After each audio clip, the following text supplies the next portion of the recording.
La population s'exécute toujours suite à la décision du gouvernement de dégager les espaces publics dans les grandes villes du Bénin.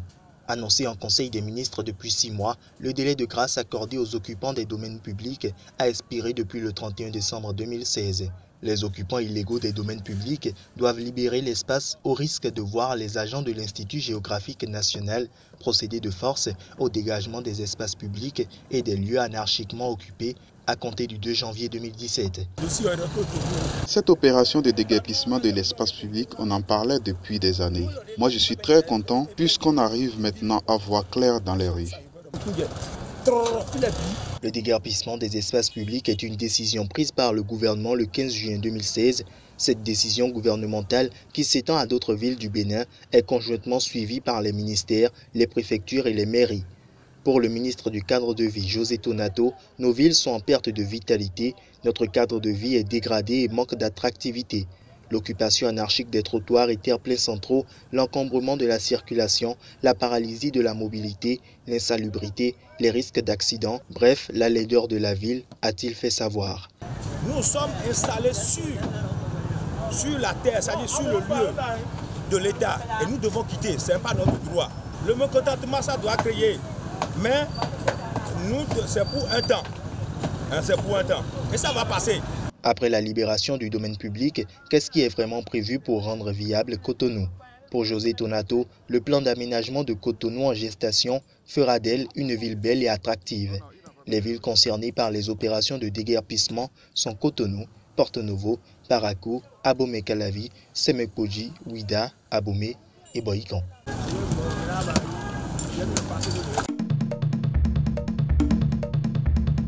Dans le centre du Mozambique, la guerre s'est installée.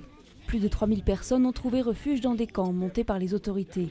Elles ont fui les combats entre l'armée et la Renamo, le principal parti d'opposition. Ce jeune homme est arrivé ici il y a quelques jours avec son père et sa femme. Son oncle a été tué. Là-bas, c'est la guerre. Nous ne pouvions plus vivre dans nos maisons. Après 17 heures, nous devions partir dormir en forêt. Ce n'était plus possible de rester, donc on a fui. La plupart des déplacés disent fuir les exactions des rebelles de la Renamo. Ce parti s'était opposé au Front de libération du Mozambique lors de la longue guerre civile des années 70 et 80.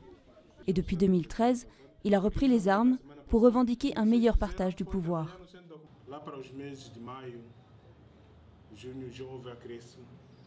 Depuis les mois de mai-juin, il y a eu une franche augmentation du nombre de personnes qui fuient à cause des attaques des hommes de la Renamo. Nous avons dû ouvrir 5 camps d'hébergement. Des villages entiers se sont vidés de leurs habitants. En dehors des camps, plus de 10 000 personnes ont trouvé refuge chez des proches. Mais certains déplacés contestent la version officielle du gouvernement qui fait porter toute la responsabilité aux seuls rebelles. Ils accusent l'armée d'être elle aussi coupable de violence. Il arrive que l'armée batte la population.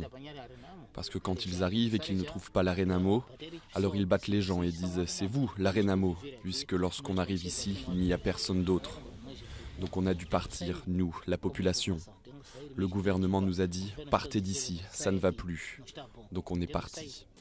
La Renamo, elle, assure que les déplacés n'osent pas dénoncer les militaires car ils craignent pour leur vie. Et elle accuse le gouvernement de vouloir assassiner son leader, Afonso Dhlakama, qui vit retranché dans les montagnes, encerclé par les forces armées.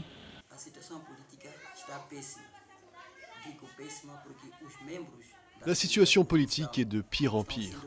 Les représentants du parti sont persécutés, ils meurent tous les jours. Sans vergogne, en plein jour, les gens se font enlever à n'importe quel endroit. Et aucun espoir de normalisation pour l'instant. Des pourparlers entre la Renamo et le gouvernement avaient repris fin mai à Maputo. Ils ont été suspendus pour une durée indéterminée. Au sol, en toiture ou sur eau, les projets solaires ont fleuri ces dernières années au Japon, pays pauvre en ressources, avec le fort soutien du gouvernement. Des milliers de panneaux solaires posés sur une vaste étendue d'eau, la plus grande centrale solaire flottante du Japon, à 1 heure de Tokyo, est censée refléter les ambitions du pays dans les énergies renouvelables, une étiquette écolo cependant brouillée par la place accordée au charbon. Comme il y a beaucoup de lacs artificiels et réservoirs d'eau pour l'agriculture au Japon, nous avons entrepris depuis 2014 chez Kyocera de développer sur l'eau des méga-projets d'énergie solaire photovoltaïque. À rebours des autres grands pays industrialisés, le Japon finance généreusement les projets des centrales à l'étranger et investit aussi sur son propre territoire avec 47 initiatives programmées selon le groupe européen d'experts indépendants E3G. Après la catastrophe de Fukushima, il y a eu un engouement pour les énergies renouvelables et le gouvernement a clairement appuyé sur l'accélérateur. J'ai le sentiment qu'il met un frein à cette politique et concentre ses forces sur la relance du nucléaire et la construction de nouvelles centrales à charbon. Ce sentiment, évoqué par Kimiko Hirata, est confirmé par un rapport publié mi-novembre en marge de la COP22 à Marrakech qui classe le Japon parmi les très mauvais élèves de l'action climatique. Les écologistes, eux, sont moins optimistes car le Premier ministre Shinzo Abe, outre sa volonté de relancer le nucléaire sans grand succès jusqu'à présent, poursuit une obsession peu compatible avec un monde plus vert, le charbon, même si les firmes nippones ont mis au point des technologies permettant de réduire la pollution.